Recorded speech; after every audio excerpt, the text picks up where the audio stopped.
Regular meeting of the Mishawaka Common Council for Monday, November 17th, 2025 will please come to order. Good evening. Those of you who are in attendance, we are happy to see you. If you would, please take a moment to check your cell phone to make sure that you have placed it on silent or vibrate. And for those participating remotely, we welcome you as well. Members of the public are asked to place their microphone on mute during the meeting. At the appropriate point, I will invite the public to unmute their microphone for purposes of submitting such comments as they may wish to make, one person at a time. All persons wishing to make public comments will be asked to first state their name and address for the record, and after completing the comment, members of the public are once again asked to place their microphone on mute, and we thank all of you for your cooperation with us this evening. With that, if you would, please join us in rising in a moment here for the Pledge of Allegiance, which will be, and then we'll ask you to remain standing for a moment of silence in remembrance of Angela Lentine, Mayor Wood's father-in-law. Please rise. I pledge allegiance to the flag of the United States of America and to the republic for which it stands, one nation, under God, indivisible, with liberty and justice for all.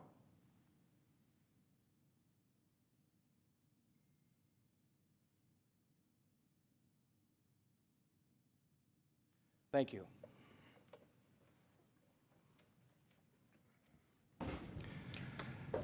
And on behalf of the Common Council, our condolences to Mayor Wood, his wife Jamie, and their entire family. May he rest in peace.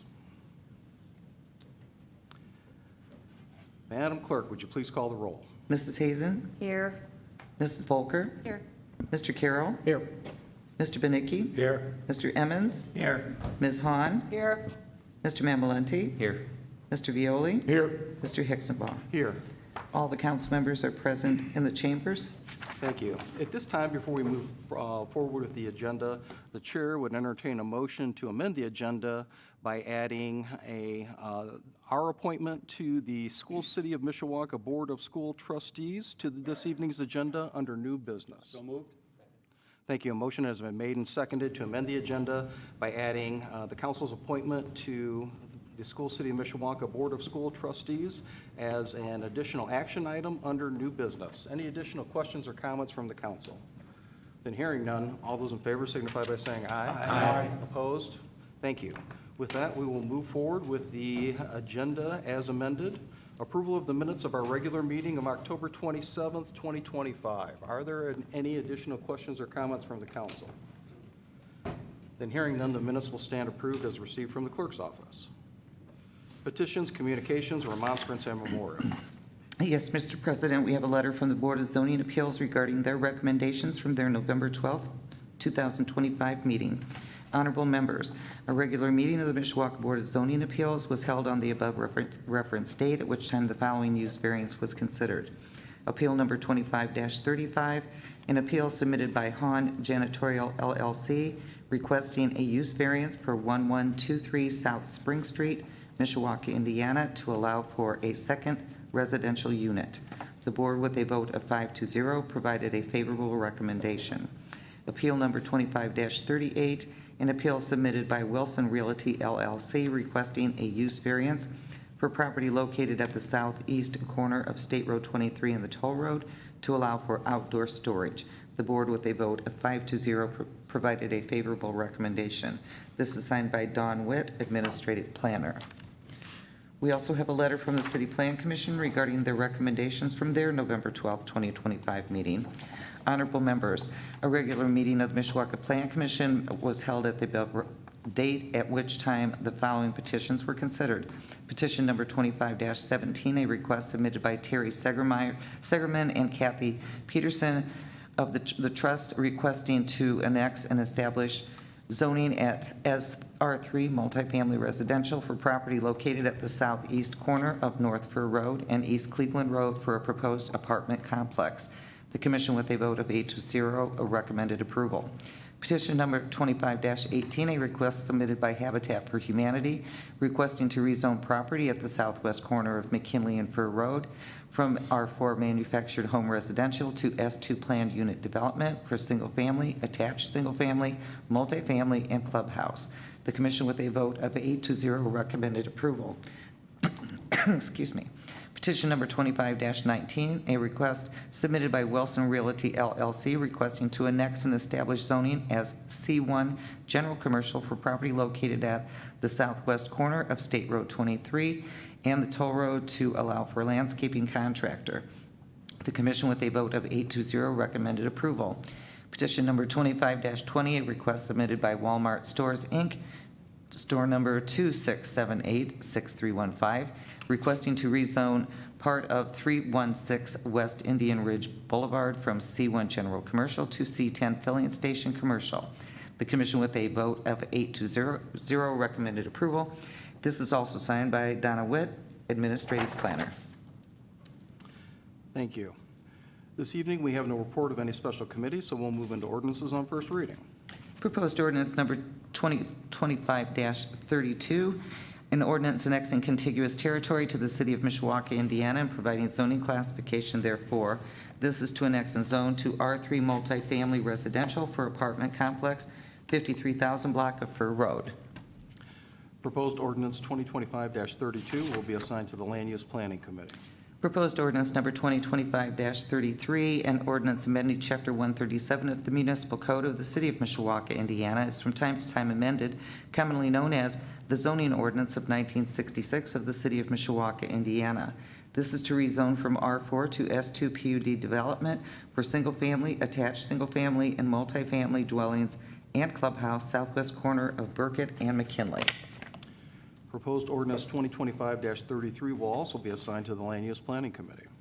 Proposed ordinance number 2025-34, an ordinance annexing contiguous territory to the city of Mishawaka, Indiana, providing zoning classification therefore. This is to annex and zone to C1 General Commercial District for landscaping contractor at the southeast corner of State Road 23 and the toll road. Proposed ordinance 2025-34 will be assigned to the Land Use Planning Committee. Proposed ordinance number 2025-35, an ordinance amending Chapter 137 of the Municipal Code of the City of Mishawaka, Indiana, is from time to time amended, commonly known as the Zoning Ordinance of 1966 of the City of Mishawaka, Indiana. This is to rezone from C1 General Commercial to C10 Filling Station Commercial for fuel kiosk and pumps, part of 316 West Indian Ridge Boulevard. Proposed ordinance 2025-35 will also be assigned to the Land Use Planning Committee. Resolutions. Resolution number R 2025-25, a resolution of the Common Council of the City of Mishawaka, Indiana, approving a petition of the Mishawaka Board of Zoning Appeals for the property located at 1123 South Spring Street, Mishawaka, Indiana. This is a use variance to allow a second residential unit at 1123 South Spring Street. Thank you. At this time, we'll open the public hearing on proposed resolution 2025-25. Anyone wishing to speak in favor, if you would, please come forward to the podium.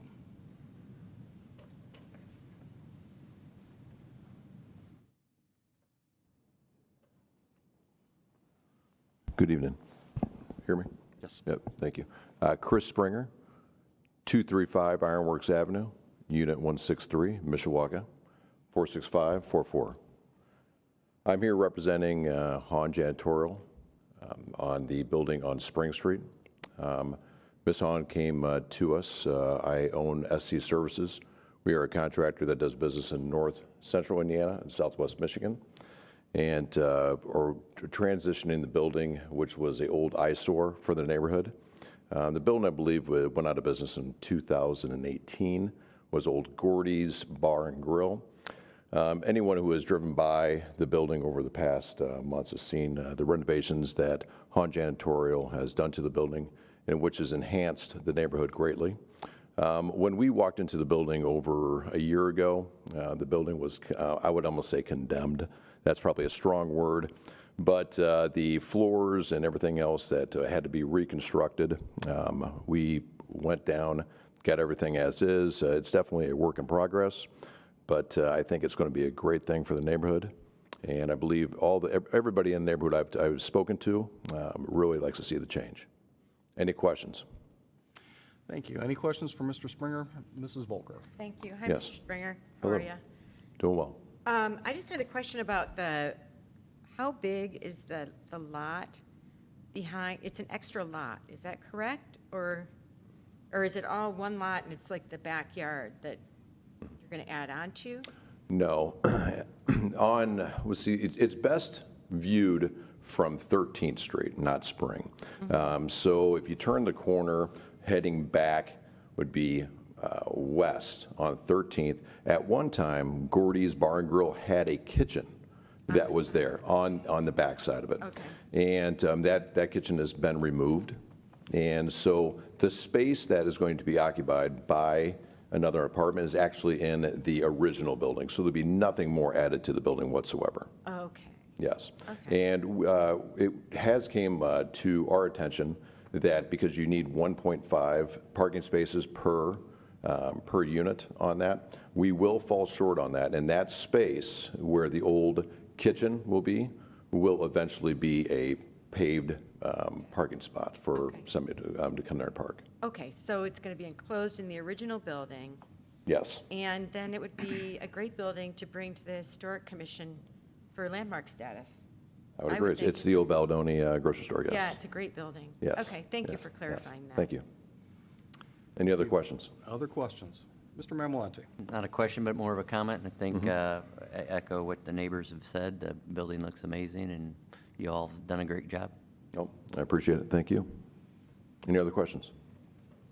Any other questions from the council? Thank you, sir. No, thank you. Is there anyone else wishing to speak in favor? If you would, please come forward. Then is there anyone participating remotely who wishes to speak in favor? Is there anyone with us this evening who wishes to speak in opposition? Please come forward. And do we have anyone participating remotely who wishes to speak in opposition? Are there any council members who wish to speak? Ms. Hahn? Just a note that I will be recusing myself from the vote. If anybody didn't pick up on it, that is my building and it is my business that's going in there. So I will not be voting on that. Thank you. Other questions or comments from the council? Then I will add thanks to those involved, including Ms. Hahn, with regard to breathing new life into this property. I think we all are pleased to see that rather than it being demolished, that it's going to be maintained. I love the fact that there is going to be more living space that's going to be added to the mix, and we also have the advantage this evening of being able to take care of, through this approval, that non-conforming status with regard to the original apartment that was there, has long been there.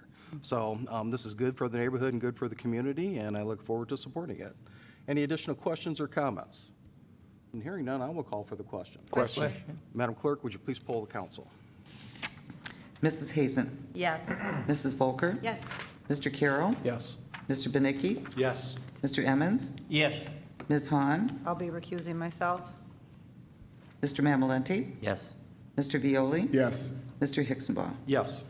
The proposed resolution passes 8 in favor and 1 recuse. Thank you. We'll now move into ordinances on second reading.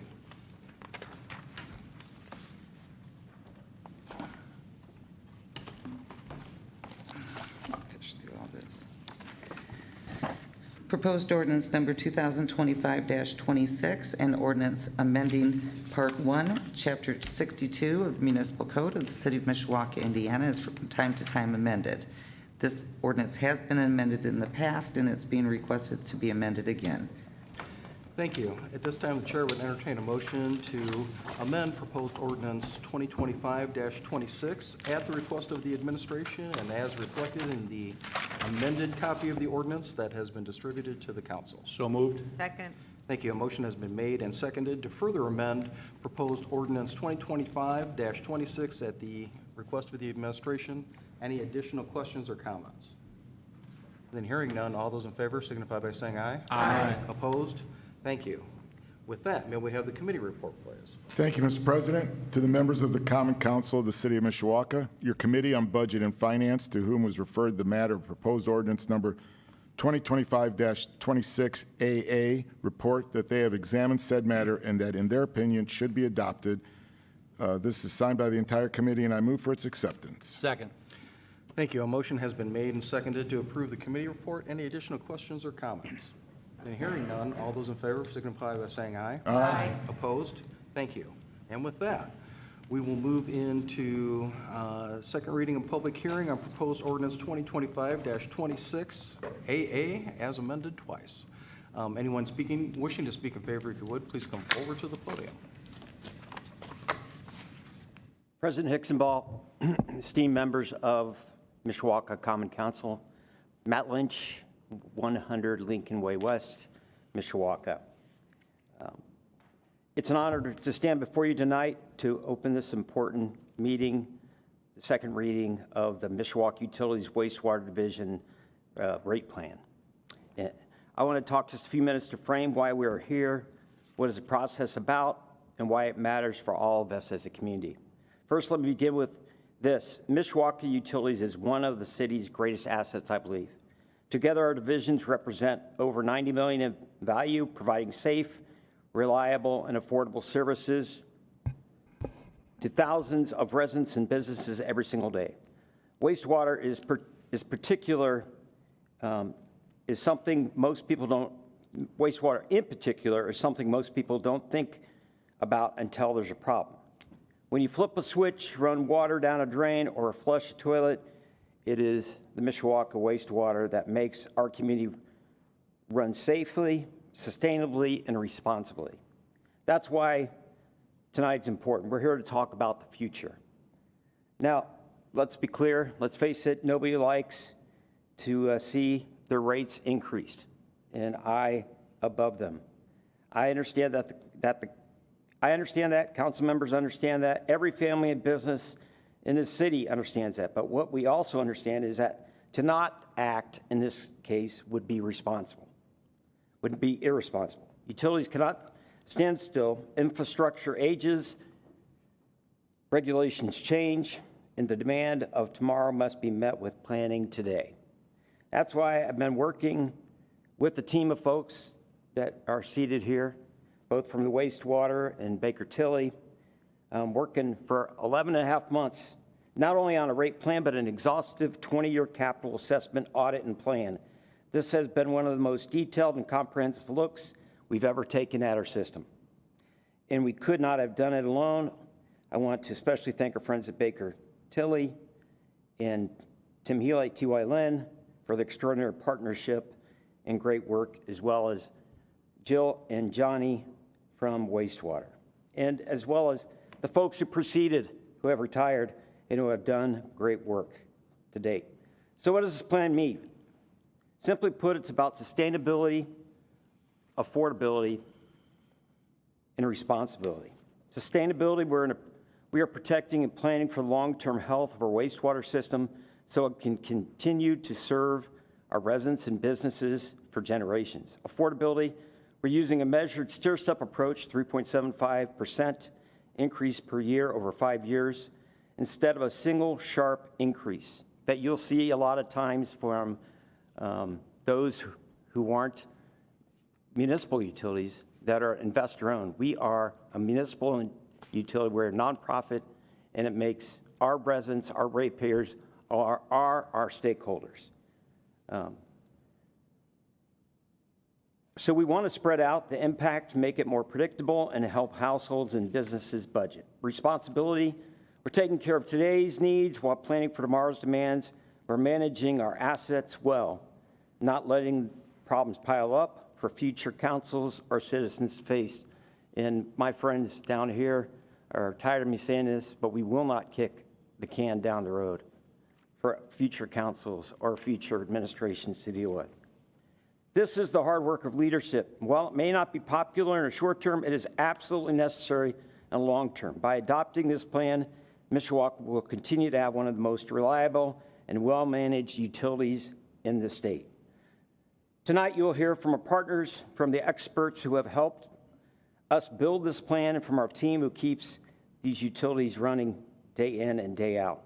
My role tonight is simply to set the stage, to remind all of us of what we're talking about. It's not just pipes, pumps, and treatment plants, but it's about people, our community, our neighbors and friends.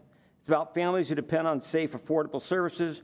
It's about businesses who need reliability to grow and thrive. And it's about ensuring Mishawaka remains strong, sustainable, and forward-looking. So as we begin, I thank each one of you for being here, for caring about the city and its future. I thank the Common Council for your leadership, your stewardship, and I thank the people of Mishawaka for entrusting us with this great responsibility. We have planned well, we are managing well, and together we will ensure that Mishawaka Utilities wastewater remains strong today, tomorrow, and for decades to come. And with that, I promised the council that we would give you more of a executive summary, so that's what we'll do. There are a few questions and answers that I have addressed. If you don't mind, I'm just going to ask and answer about 5 of the questions, and then I'll take your questions. So the first question is, why is Mishawaka Utilities Wastewater proposing a new rate plan? The proposed 5-year plan is part of a long-term strategy to ensure that Mishawaka's wastewater system remains reliable, compliant, and sustainable. The plan provides the financial stability needed to maintain infrastructure, meet federal and state environmental regulations, a lot of them are unfunded mandates, and protect public health and safety. Question 2, what is included in this rate plan? The plan proposes a modest 3.75 annual increase in wastewater rates over 5 years beginning in 2026. This is a gradual, stair-step approach that allows the utility to be responsibly fund essential capital projects, system maintenance, and regulatory compliance while minimizing the impact on our customers. Question 3, how long has it been since wastewater rates were increased? Well, it's been over 6 years since the Mishawaka Utilities wastewater last implemented a rate adjustment.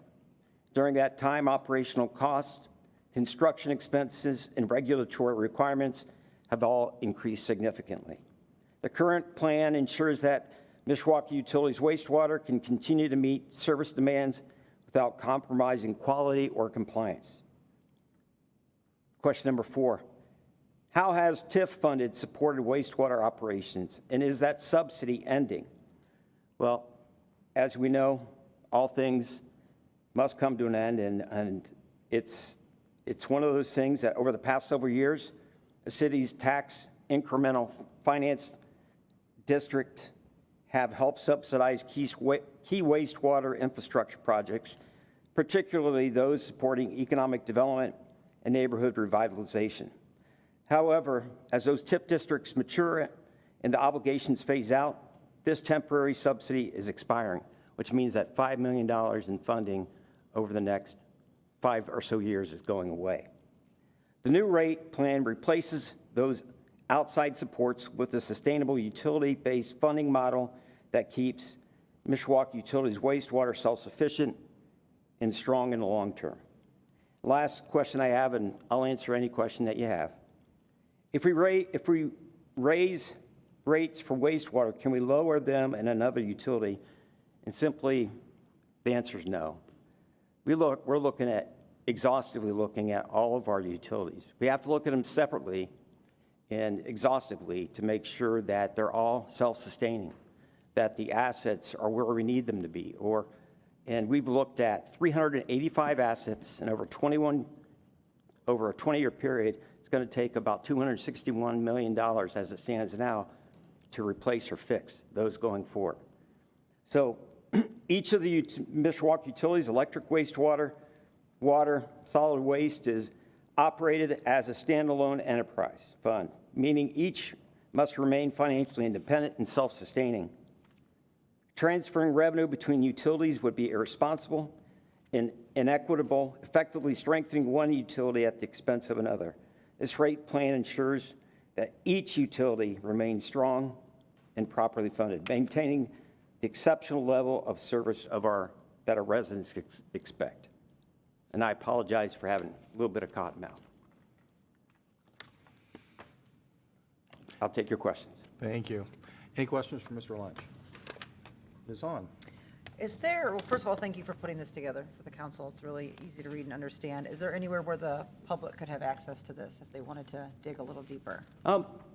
Yes, we could we could place that on the website. Think I'd it be would happy to do helpful. that. Thank you. Mr. Mamalante? Thank you, Mr. President. Thank you, Commissioner Lynch, for your work this evening and also in the previous months leading up to tonight. Just regarding the TIF expiration, you said, so when the entire TIF supplementation will expire year 5 of this plan? Did I hear that correctly? It's being phased out over 2030. 2030. Yes. It's already started. It actually began last year, or it's beginning this year? I'm sorry, 2033. It'll expire. But we started the phase out of TIP credits this year.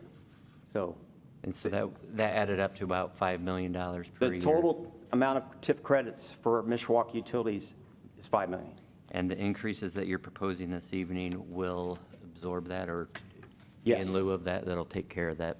It will $5 do that million? and more. Okay, Yeah. thank you. Thank you. Other questions? Mr. Emmons? Thank you, Mr. President. Thank you, Matt, for your presentation, letting us know about the long-term control plan for the wastewater plant. I was asked a question, and I think I know the answer. In fact, I do know the answer, but a constituent asked me, because this stuff is out there about a raise for the wastewater plant and that, and they wanted to know whether there's a reduced rate for senior citizens. And I said I didn't think so. Well, Councilman Emmons, that is a great question. And the answer is we have looked at senior citizen discounts. And the bottom line is we have it for solid waste, but instead of a discount that would apply to one demographic, we are looking at, are working with our friends at Baker Tilly on a ratepayer fund, assistance fund. We've already started on that. We're looking at other communities. South Bend has it. Other communities throughout the state have it. And I think this is the best and most equitable way to achieve that. Because not every senior would need that discount, just like not every demographic or every age group would. It goes across age and boundaries. So I think what we need is, from my vantage point, and after looking at the legality of it, I think we're best served by researching and then introducing appropriately a ratepayer assistance fund. Would that be something that would be put out to the community so that the people that do need a reduced rate would come in? Yes. And Well, ask for it or get So, qualified for it? good question again. And I would say to you that we would work with a partner like Real Services, who oversees the Energy Assistance Program, and we would want them to administer that. Okay, but I mean, there'll be information out there for the Yes. people to. Once we have it all squared away and ready for the rollout, if you know me, I'm not afraid of screaming it from the rooftops, but we'll let everybody know. Okay, and so this would be ready for 2026, correct? My hope is that in the second or third quarter, my hope is it'll be ready to go, yes. As soon as possible. Okay, thank you. Mr. Viola? Thank you, Mr. President. Thank you, Matt, for all your work. We talk about kicking it down the road. It feels like we've been talking about wastewater for as long as you have here with the council. And I appreciate the plethora of information that you've supplied us with on our requests, and I appreciate that. Going back to this hardship, this discount, more of a hardship case, that would not be something we would do in-house. That would be something we would work with Real Services, you're saying? We would create the program with, like, our friends from Baker Tilly. We would look at the administration mostly done by Real Services. Haven't talked to them about it, but will, because they're the ones who work with the state to administer the Energy Assistance Program. So they have the staff. However, there are things that we will be able to do, simple things, in-house. And one of the things that our folks can do is ask the question to some of our folks who may need assistance on a regular basis, suggesting either ask the question of them, do you need assistance? It seems like it may be good for you to consult with Real Services or whatever organization that we would work with. So I think that there will be things that we do, especially on the introductory end, on the formation of it, and then how we launch it. And then there will be a role for all of our customer services folks to play. But in terms of the administration of it, I would want an agency that is really, really good at doing this and does it on a regular basis. And you did say that we've already, Baker Tilly, our good folks, friends at Baker Tilly, are currently working on this project. Yes, we've discussed it, Okay. and we're working on not a carbon copy of South Bend, but we're working on something that's going to be unique and autonomous, but for Mishawaka. That's how we roll, and that's how it will be rolled out. And you'd mentioned that the last rate increase was 6 years ago. Do you happen to know what was the percentage of increase 6 years ago? I'm just curious if we have that on record or if we know. I'll tell you what, instead of continuing to look, I'll have Baker Tilly answer that question. Okay, thank you. Thank you. Thank you. Mrs. Volker? Thank you. Hi, Mr. Lynch, thanks very much. I know you've done a ton of work, and I've asked you a lot of questions. I just am looking at this sewer insurance analysis that you and I went over the other day, and I wonder about I know that you said that wastewater O&M, what is that, O&M? That's our conglomeration of Like funds. a general fund? No, it's not a general fund. It's funds we have in reserve, right? Operational Thank money you. that we have in reserve. So I'm looking at the balances that, like, 1 year there's a balance of $1 million, and then the next year there's a balance of $7,000. That's a really big difference in the balance in the fund. And I don't see that the numbers are really all that different in terms of the activity, in terms of the usage of the fund. So is the difference in that over $1 million difference in the fund, is that because we paid O&M back? If possible, yes. That's part of it, I believe. But the reason, just the basic reason we are where we are with sewer insurance, which really is really 2 cents of the dollar of the increase that we're talking about today. I just want to put it in its appropriate perspective. So, right now, out of the four of the 6 years, and we sat down last week and looked at it, but 4 out of 6 years, the insurance repairs have exceeded the premiums, deductibles collected by more than $350,000. So this insurance fund is no longer solvent. We're in insolvency. I mean, when you have less money coming in than you have going out, that's an issue, and that's an issue within wastewater that we have to take care of. And that's what I'm proposing, and it is all part of the new rate increase. But, I understand that.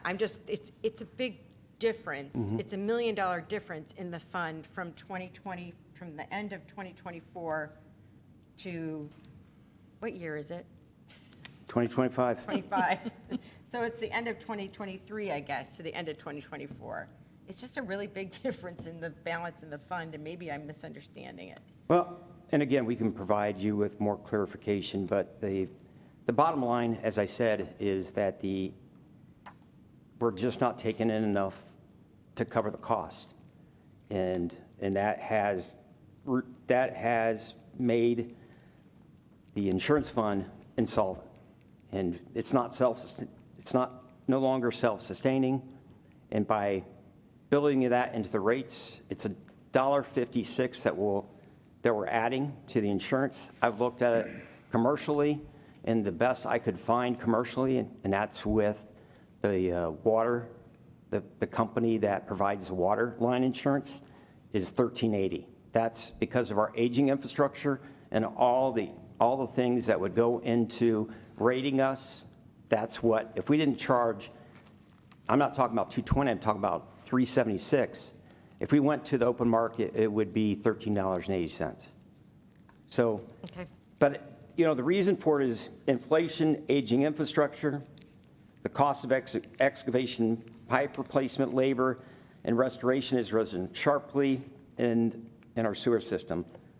Like most established communities, it includes older, newer infrastructure, and I myself have a house that is now about 30 years old. We bought it a few years ago, and within a month, we found out that we had a major problem with the infrastructure.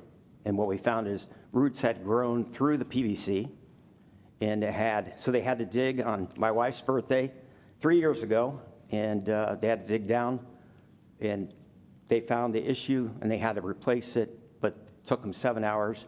It would have cost about $7,000 or $8,000. With the deductible that we paid and what we had to pay on our part to have the system flushed out, our cost was about $1,000. Without that, and to many folks in the community, it'd be catastrophic. So I'm not so sure it would have been catastrophic for us, but it would have been a big chunk after we just spent about $35,000 on repairs to our home. So it's really protecting our ratepayers. The increase ensures that the sewer insurance fund remains solvent and able to cover repairs without shifting costs onto all ratepayers. It's been about 10 years since premiums were adjusted, and the gap between cost and revenue has grown too large to ignore. Thank you. Other questions for Mr. Lynch? Mrs. Hazen? So one thing I just want the city to be aware of is that, and this was brought to my attention, is that NIPSCO Service Partners actually offers water and sewer line protection plans to Mishawaka utility customers. So, you know, I have no idea, none of us know how many customers that are Mishawaka utilities have that, but, I mean, that's a very wasteful thing for Mishawaka utility customers to carry, and I'm sure we don't ask them if they have that, but that's something that we probably really need to look into. As we've provided education for you, one of the things we've done is try to educate our community, and we try to be as transparent as possible, and that's something that we've educated folks about. There's not just one company, NIPSCO. There's probably 5 or more companies that are mailing into Mishawaka.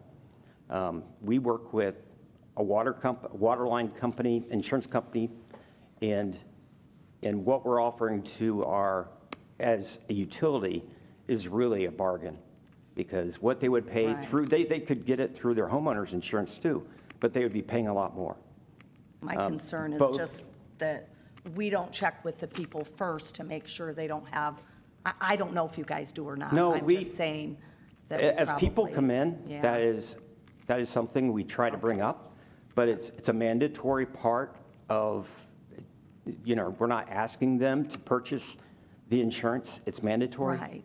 And, you know, we'll continue to do education to let people know that they do not have to look at water line insurance if they have it already, or sewer insurance, because they have it, it's built into the rate through us. Right. Thank you. Mr. Violi? To follow up on Luann's question, what is our deductible, $250? What is that deductible, or $1,000? It's $250 for residential and $500, I believe, for businesses. Thank you. Other questions? Mr. Lynch, I have a couple. Thank you again for the work that you've done. You've been very responsive throughout the process with regard to questions from the council, and we appreciate that. A couple follow-ups on some points that my colleagues made. You know, going back to the dialogue earlier with regard to the TIF credit roll-off. And I believe that's It was a very proactive and appropriate step for us to take as a municipality to use that TIF revenue to try to, not try, but to successfully subsidize the cost of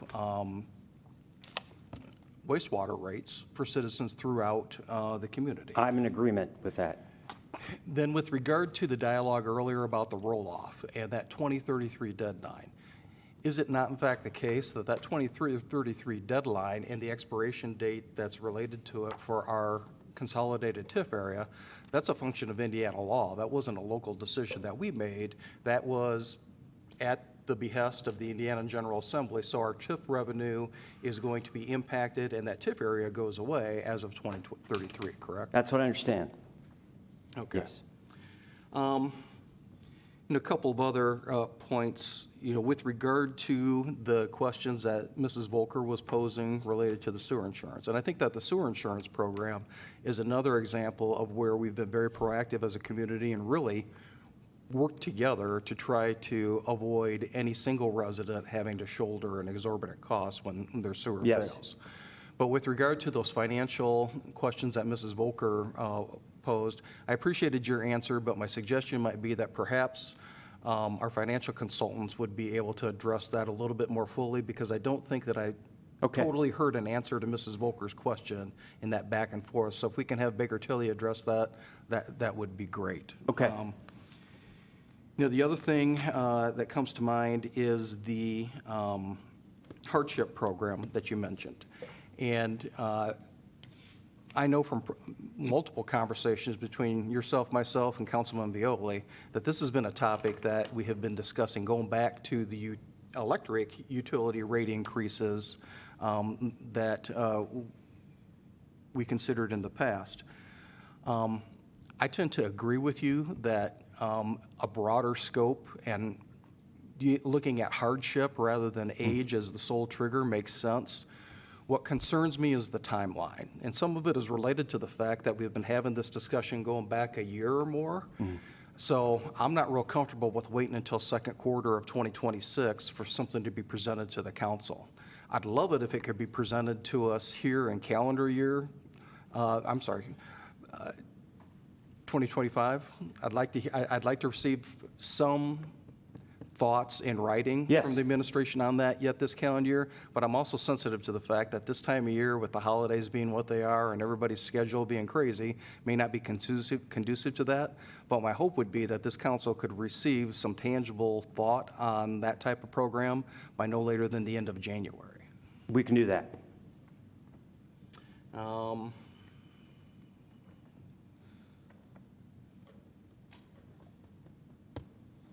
And I think that's all I have at this point for you. Thank you, sir. All Any right. other questions for Mr. Lynch? Thank you again. Thank you. And I'll invite Tim Healy up. He and his firm have been involved heavily in our capital assessment, and they've gone through it thoroughly, looking, again, not just 5 years, but 20 years down the road. But he'll go through it and explain to you what is done and what's needed. Thank you. Thank you, Matt.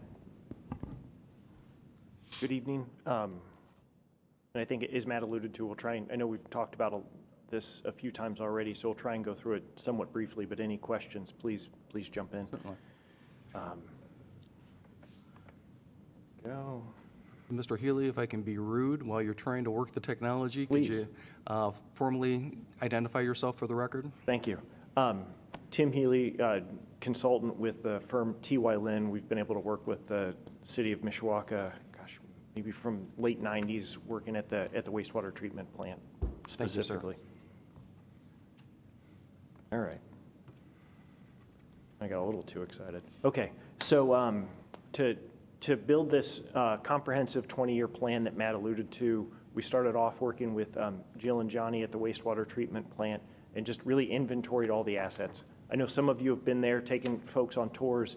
It's a big facility. It's an expensive facility that the community has invested in historically to protect the St. Joe River and deliver really great service to the community.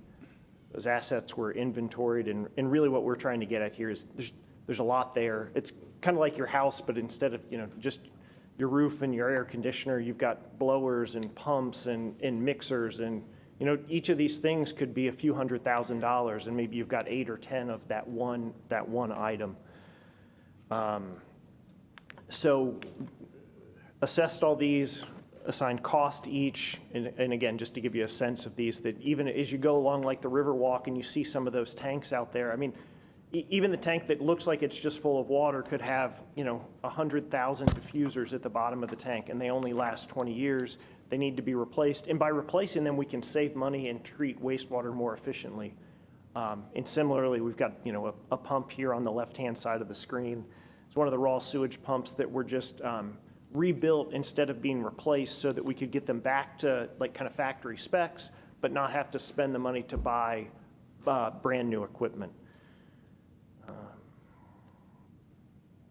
A few of the key things that we worked with Jill and Johnny to develop and then shared with Baker Tilly were just, you know, the utilities, they've had a lot of the same experience that we have had. You know, if you're going to the grocery store, buying, you know, anything you buy, they have to buy chemicals to treat the wastewater. And I mean, those costs have gone up 60 to 75% during this period where they have not had a rate increase. So that's kind of eating away at their budget to be able to do other improvements. We've talked a lot about like an improvement fund to make sure that they've got that funds on hand if there is an emergency, because we've got buried infrastructure. You can't see it all the time, and you know, it could be working great underground for 70 years and then you've got a sinkhole. So we looked at one of the most expensive unplanned failures we've had to date, and you know, if you looked at that in 2025 dollars, that would be $6.5 million. So that went into support you know, a fund so that if they had that emergency and something else happened at the same time, they wouldn't have to come in here and seek an emergency rate increase. You've heard about it for a long time, but the combined sewer overflow long-term control plan, a big part of this, you know, federally mandated. There's just a lot of work that had to be done there over the years. And while we've talked about the plant and we've talked about the combined sewer overflow long-term control plan, this also includes the sewer department that goes out, cleans sewers, lines sewers, and does smaller projects to improve drainage throughout the community. As an example, these are, as we look not at the full 20-year plan, but at the 5-year plan, these are a few of the key projects that are targeted over that time period. You know, there's both work at the plant that you can see, 2025, there's focus on biosolids, which is the solids that are removed from wastewater need to be treated and beneficially farm applied afterwards. But then you'll also see kind of at the bottom of these lists, there are a number of lift stations throughout the community that need to be repaired and replaced just so that they continue to function properly and we don't have lift stations backing up in neighborhoods. And then lastly, and then I'll hand it over to Jeff, I know of recent, we've had some positive engagement with the regulators regarding the long-term control plan, trying to renegotiate that plan so that instead of being at 0 overflows, we could be at 2 overflows in an average year. It's been a long and frustrating process. We're hopeful that we could get them to move and get to 2 overflows. But I think that the thing we wanted to share today is really that if we can do that, it would be great. That would be great for the community long-term. But those projects that could go away or be phased in a manner that would be more beneficial to the city are those that are farther out in the plan. So that first 5 years that we're looking at here isn't, if we were fortunate enough to get this, it really wouldn't impact the projects that are planned for this next 5-year cycle. So I think trying to do that in an abbreviated fashion, I think that is what I wanted to try and share with you all today. Are there any questions at this point? Thank you. Any questions? Mr. Emmons? Oh, thank you, Mr. President. You talked about lift stations. Are all our lift stations the same size that we have throughout the city? No, they are pretty variable in terms of like how big they are and the amount of flow that they can pump. Okay. Yes. Are they all, say, 2 pumps per lift station? Those would be the most common, like a duplex system where you've kind of got one pump that runs all the time and one backup. Reserve, yeah. But there are some that are more unique. When you say unique, like what, more pumps? Yes. Okay. Thank you. Certainly. Thank you. Other questions? Then a couple questions. Number one, you did a great job with regard to your executive summary. Thank you. I know that was difficult to do in a short period of time. Let's talk about a couple things. In particular, for the non-engineers, operators in the audience. Let's talk a little bit about what happens if we don't reinvest in our wastewater treatment system. One thing that even I know is a reality, and tell me if I'm wrong, if we don't treat our wastewater appropriately, untreated sewage has a chance of being expelled into the St. Joe River, correct? Correct. And that brings with it all of the obvious environmental and health concerns, not just for Mishawaka, but for everybody up and down the line that's subject to the flow of that waterway. Correct. And then, I mean, if we were to get, thankfully, we're not there yet, but if we were, I mean, then you've got the risk of, regulatory fines and things of that sort that you would bear as well. So if we didn't have the emergency funds and resources on hand to deal not only with the major emergencies, but with regard to emergencies on the smaller scale, and I hesitate to say a pump station, a lift station going out is on the smaller scale. But can you provide some detail for those of us who don't live in this world?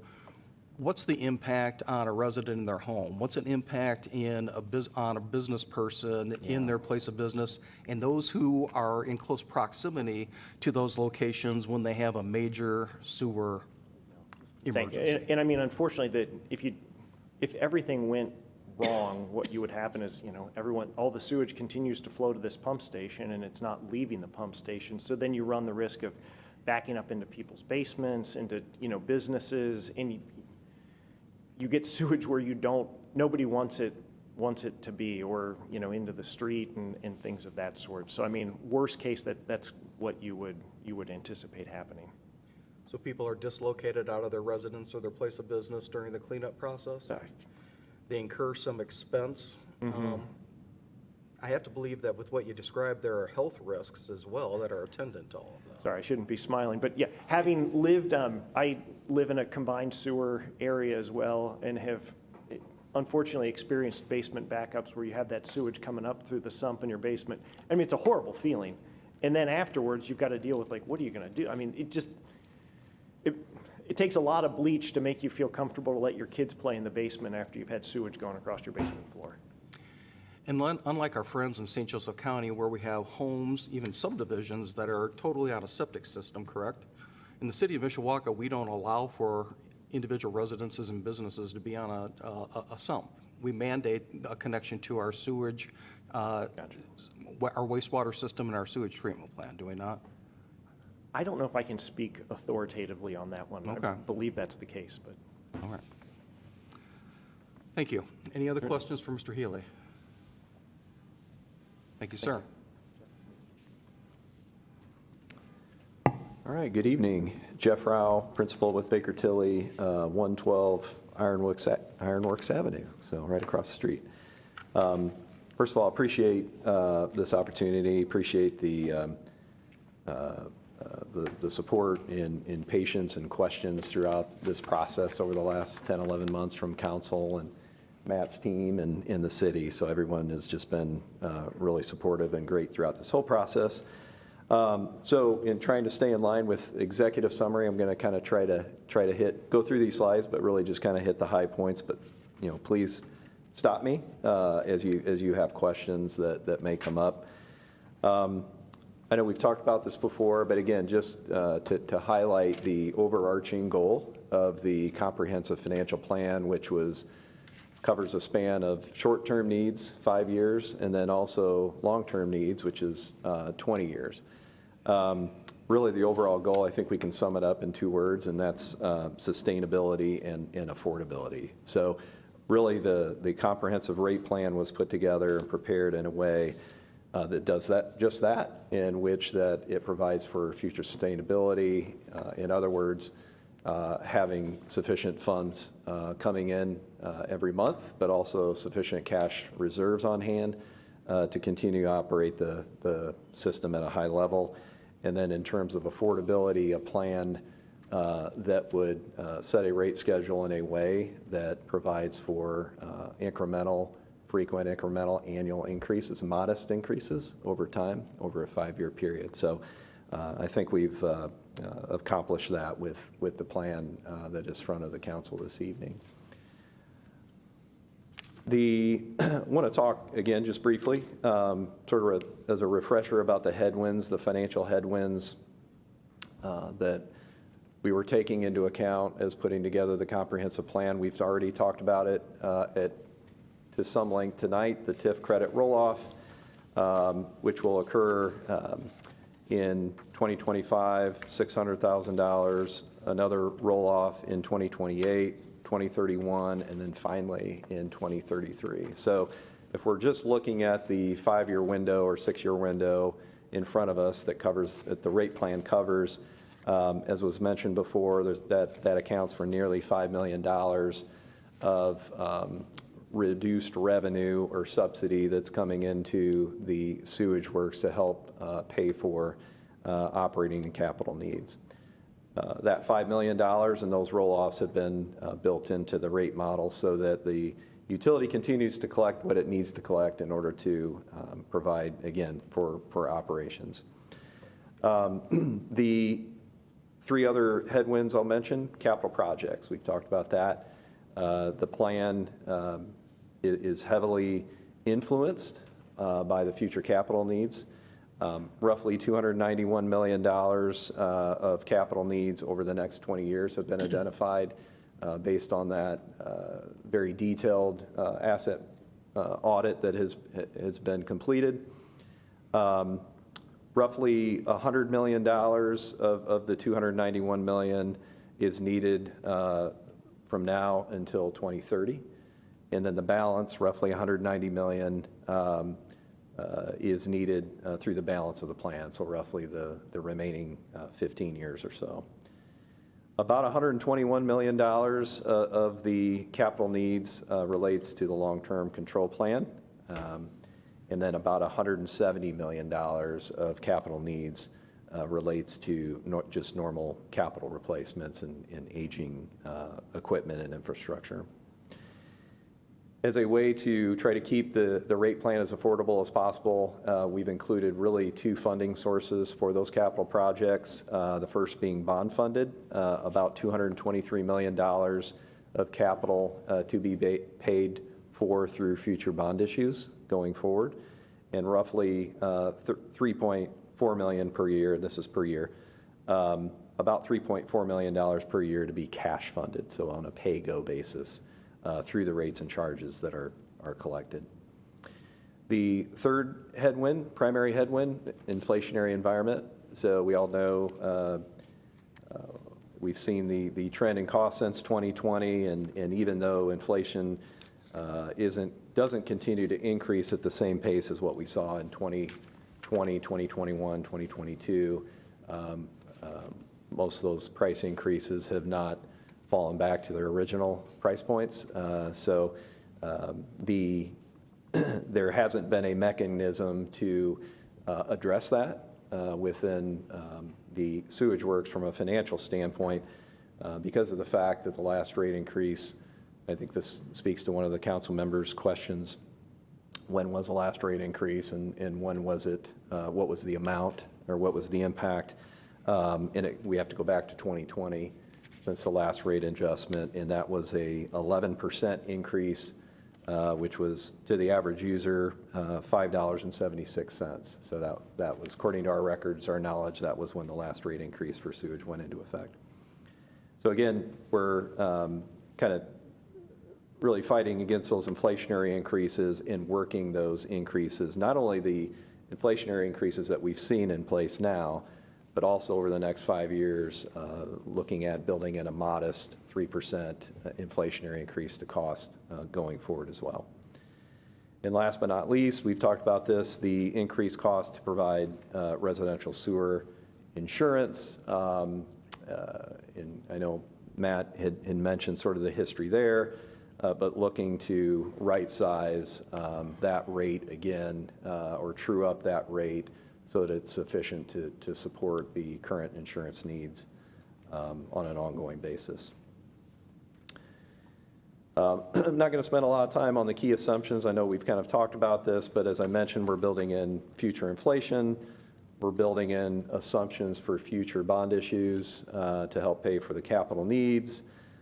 We have accounted for some modest customer growth, about 1% through the first half of the 20-year period, and then we've reduced that down to about 0.5% of growth over the balance of the 20-year period. Within the cash reserves, of course, and we'll get to more of this here in a second, but we are setting aside or looking to establish sort of a floor within the capital improvement fund. That floor would be roughly $8 million to always have sufficient cash on hand, reserves on hand to pay for any large capital repairs or emergency situations that may come up, always keeping that reserve in place. And then finally, as I mentioned before, looking to build in a replenishment for the sewer insurance fund going forward so that we're operating in the black.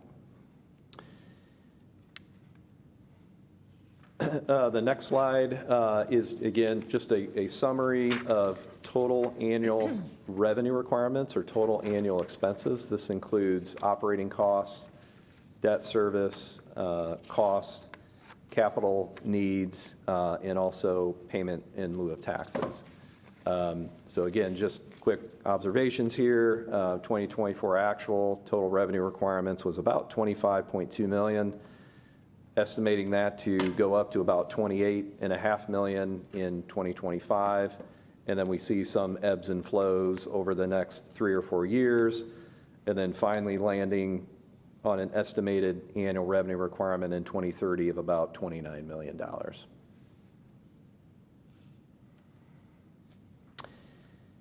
So if we were to break the average residential bill down, looking at it on a per dollar and cent basis, this is an illustration of roughly for every dollar that is paid, this is where the money goes within the sewage works.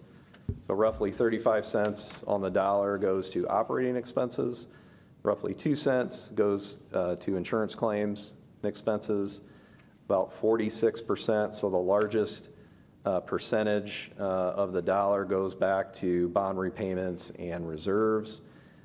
8 cents goes to cash-funded capital improvements, and about 9% goes towards payment in lieu of taxes. So I want to spend just a few minutes on this slide because I do think this is a key component of the plan or the model. What this schedule shows is for each of the next 5 years, or I guess 6 years, 2025 through 2030, this represents what the first line of each column represents the ending total cash balance of all the funds within the sewage works. So for example, under the 2025 column, information there, the first column shows a total of $25.63 million, and then you can see the breakout of each fund. But that is the total fund balance for to add up all the estimated funds within the utility. At the end of 25, we're estimating to be about $25.6 million. The yellow bar to the right, just to the right of that totals about $20 million. What that represents is what, at a minimum, what the utility should have on hand compared to what the actual funds are on hand. So think of it as like the floor. What that number represents, if we were to look at each fund, so your operating fund, your debt funds, your capital improvement funds, all of those requirements that are established within the bond ordinance, how much at a minimum are we required to keep on hand? And that number for 2025 is about $20 million. So what you'll notice as you kind of span across the graph there, you'll see sort of an equaling out over time where the actual estimated balances compared to those minimum reserves once we get out to 2030 are about equal. And the reason for that is twofold. Number one, the reserves continue to go up because we're issuing debt, so we have to set aside more and more funds each month to cover that debt. But also, we see sort of a slight spend down in the existing cash over that 5-year period as well. So we're sort of leveraging existing cash reserves. We're kind of spending that down over time. And at the same time, we're seeing an increase in those reserve requirements as a result of new debt that we're taking on. And so at the end of the 20-30-year period, basically both of those will match at that point. So that's an illustration. Again, really the takeaway here is that the financial plan is structured in a way that it will provide for sufficient cash reserves and will be meeting at a minimum those bond required cash reserve needs at that point in time. Next schedule, again, is just a historical representation of this is the average bill, average residential bill, assuming 4,000 gallons. And so you can see dating back to 2017 that the average bill was about $46.68. There was a series of increases that were enacted and that was enacted within the city up through 2020. So you can see those increases that went into effect, 60.39 in 2020. And then you can see that really rates remain pretty steady over the following 5-year period to where we are today, which is at 60.73. And then you can see the proposed rate plan and what that would mean in terms of the average bill going forward over the next 5 years on that graph there. This is really similar information for the proposed rate plan, only it shows the percentages and then it shows the dollar increase or the dollar impact to the average residential user. So 2026 rates, 3.75% increase in terms of dollars, and this includes the increase in the insurance fund. Total dollar increase of $228. When we get to 2027, an increase of about 3.73%. Dollar increase is $235. In 2028, a dollar increase of $245. 2029 dollar increase of $254, and then in 2030 a dollar increase of $2.64.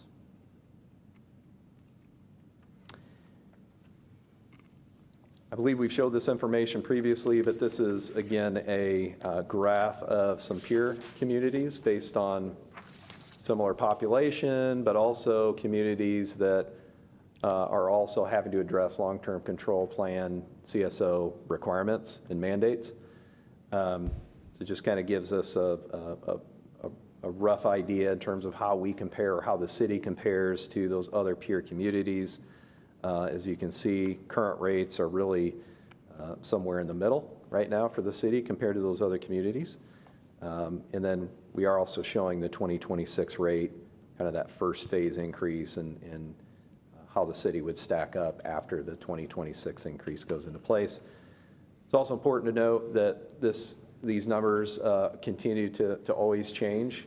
So as I look at this graph here, just anecdotally, I know that there are, I would say 3 or 4 of those other communities that are either already have increases that will go into effect going forward multiple years, or are in the process of amending their rates and going through a rate study to increase rates and charges.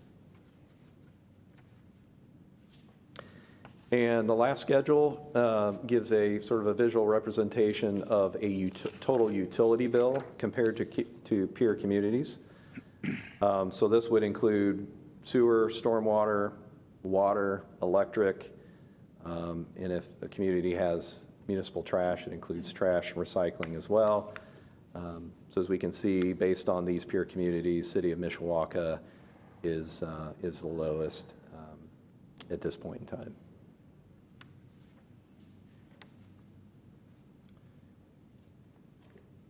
So that's the executive version. Happy to answer any questions of the council. Thank you. Any questions?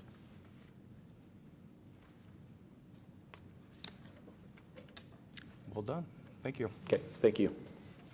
Is there anyone else wishing to speak in favor? If you would, please come forward.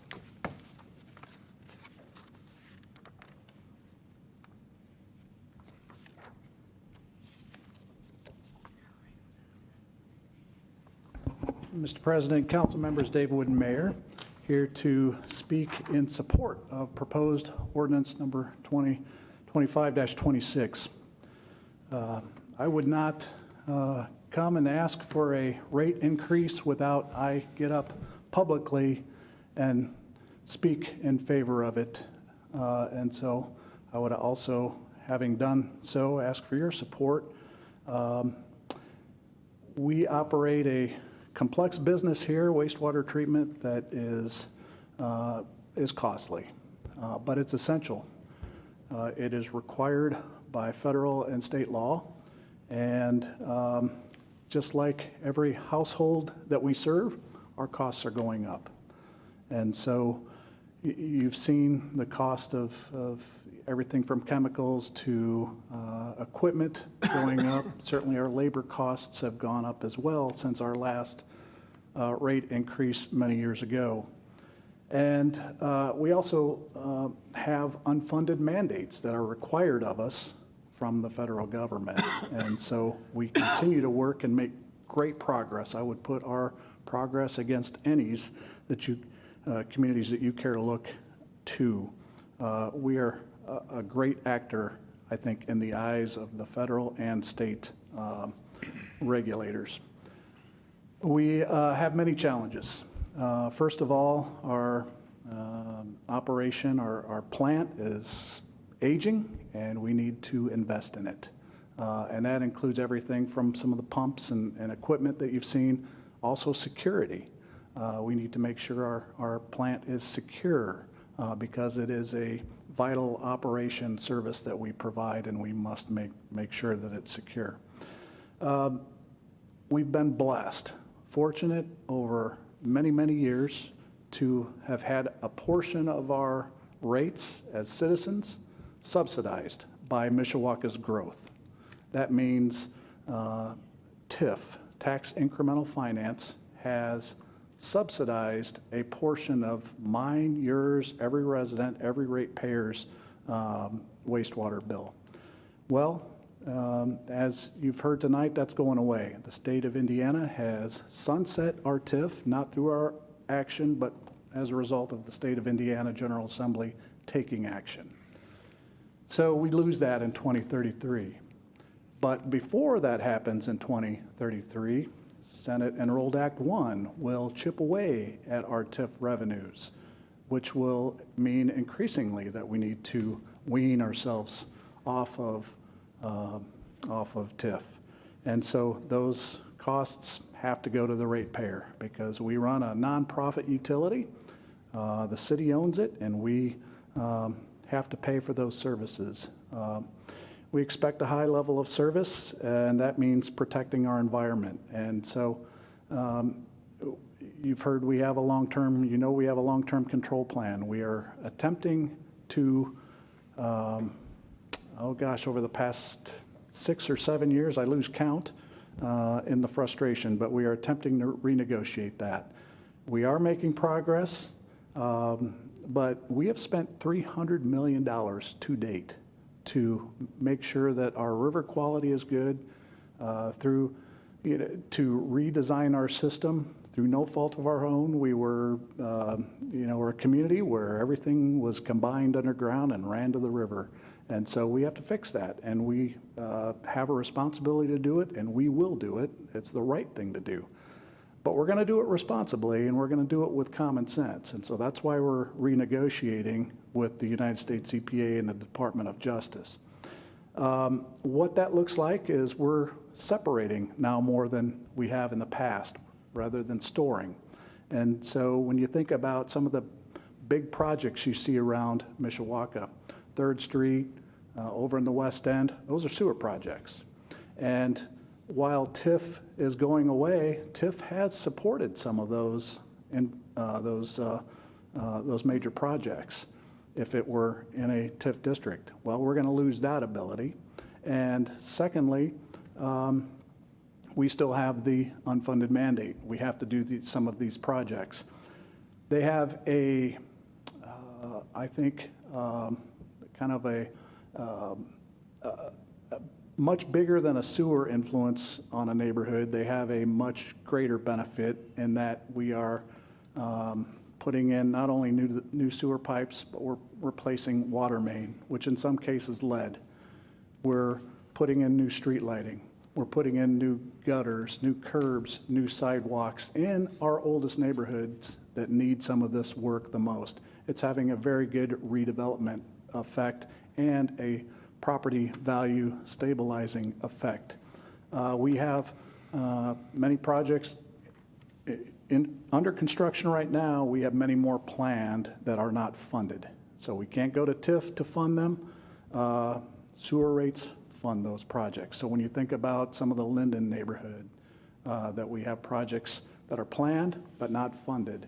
When you think about the West End, the numbered streets and encompassing ultimately Rose Park area, all of it with old infrastructure combined, undersized, causing sewer backups during heavy events.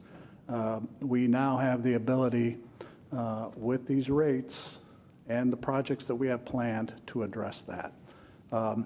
We have already eliminated 99.95% sewage discharge into the river. And that is something, as a community, as leaders, you should be very proud of. We should all be very proud of. We still have work to do. We still have unfunded mandates out there. So we have that. And then when you think about pilot, unfortunately, in our current fiscal environment, we are looking at all options to fill the gaps that are left through SEA 1. Pilot is one of those gaps. And so we're simply doing what other communities around the state with similar utilities are doing. We're taking the pilot to the max. And so then when you think about some of our responsibilities, fixing a sewer break is not a cheap thing. Many of our households cannot afford to do it. We could probably pay somebody else to do it, but we do it ourselves in a responsible fashion. We self-fund our own program, and we do it reasonably, but the program is not sustaining itself. We are in deficit now. We need to make it whole. And I think that's a responsibility we bear for all of our ratepayers, because, God knows you'll never need to use it, but when you do, you will be very grateful that it exists. So for these things, for these items, issues, I would strongly encourage passage of this. And as I said before, I wouldn't ask you to do anything, support anything, without I get up here publicly and tell you that I very much support it. Thank you. Any questions for Mayor Wood? Thank you, sir. Thank you. Is there anyone else wishing to speak in favor? If you would, please come forward. Then is there anyone participating remotely who wishes to speak in favor? Hearing no one, is there anyone with us this evening who wishes to speak in opposition? Please come forward. And is there anyone participating remotely who wishes to speak in opposition? Thank you. Are there any council members wishing to speak? Mr. Carroll. Thank you, Mr. President. Just wanted to say that I really did appreciate the thorough information that came out from everybody on this. It's a tough decision. I know I don't like raising rates on anybody, and there are some people who spoke at the neighborhood meetings that were frustrated about that. However, I do applaud that there's a long-term vision involved in this, and that this isn't a short-term Band-Aid fix. I know that when this plan is done, I'll be eligible for Social Security, so I appreciate the long-term nature that we're looking at here, and I think that's a good thing, even though there's going to be some pain involved. So for that reason, I'm absolutely in support of it, and I urge everybody else to. And then on the insurance fund, as an insurance professional, as part of my work, when everybody puts in, it eliminates many of the problems with insurance. We don't have to deal with adverse selection. We don't have to deal with insurance unwinding and that type of thing. So I think it's a great program, and I'm glad we're getting it Sullivan again. So thank you for all that work. Thank you. Other questions or comments?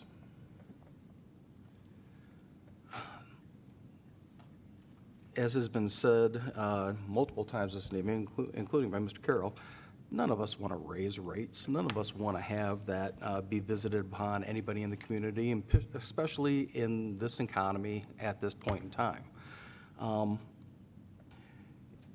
But I believe that there are a couple points that jump out at me, or to me, as a result of the information that we've received. And again, I appreciate the thorough nature and the willingness to provide supplemental information that the administration has evidenced throughout this process.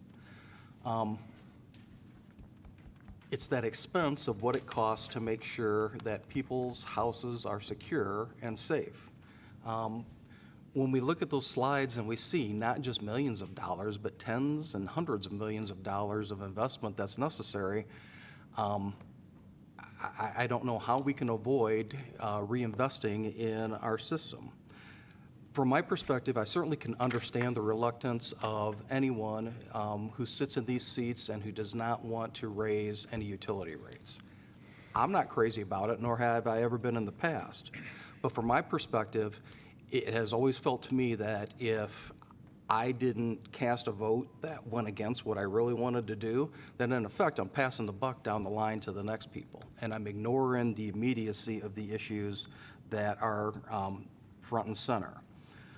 Again, it would not surprise me if there are people who are going to be less than enthusiastic about having to pay more in their utility rates. That's commonsensical. And I do think that an important part of this process is for us to step back and, in isolation from raising rates, look at that hardship provision for those in the community who need some additional support in order to be able to keep their families and themselves whole.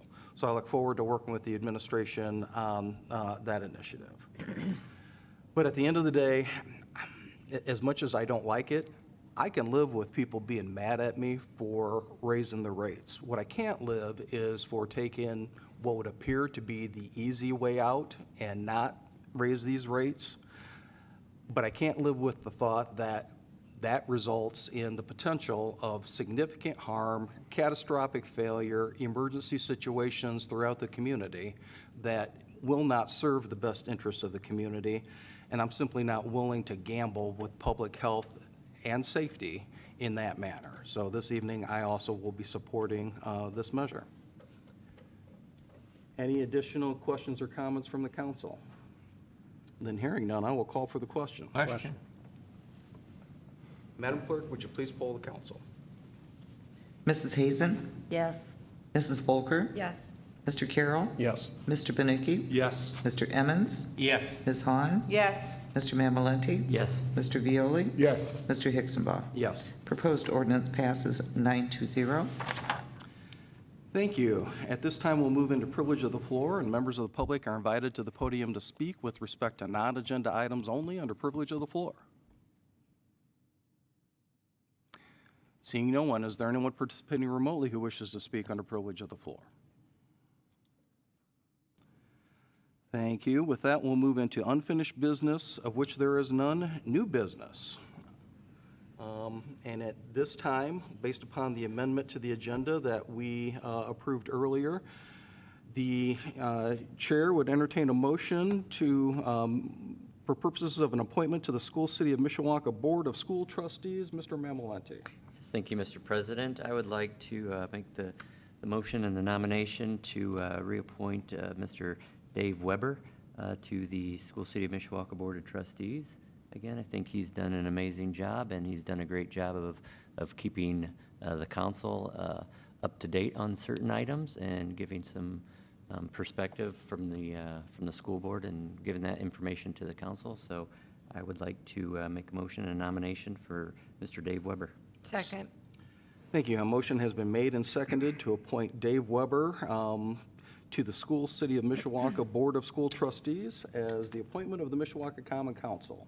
Any additional questions or comments? Then hearing none, all those in favor signify by saying aye. Aye. Opposed?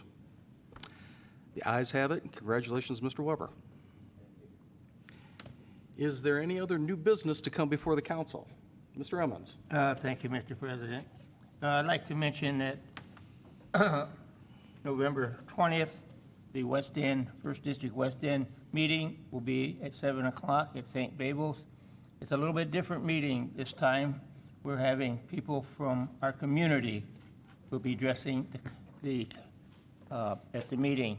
We'll have our two neighborhood clubs, the BK Club and the Diamiki Club, talking and informing the people exactly what they do in the community and that with their clubs. And it's amazing what they do. A lot of people don't know what they do in the community. You think they just open their doors and go down and have some refreshments and that, but that's not true. They do that, but their goal is for community involvement in that. And so they're going to express that to my meeting on Thursday. So I welcome anybody and everybody to come and listen to the representatives of the BK Club and the Diamiki Club addressing what they do for the community, especially in the West End where they're located. So again, that'll be 7 o'clock on Thursday, the 20th, and as usual, refreshments will be served from the West End Bakery. Compliments of Mr. Mammalini. Compliments. Thank you, Mr. Emmons.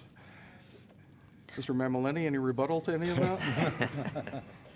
You got me a little nervous when he said there'd be a little different than meetings in the past, but we appreciate it and appreciate all that you do for the citizens of the West End. And I am willing and eager to listen and learn to all the things that they do in the community.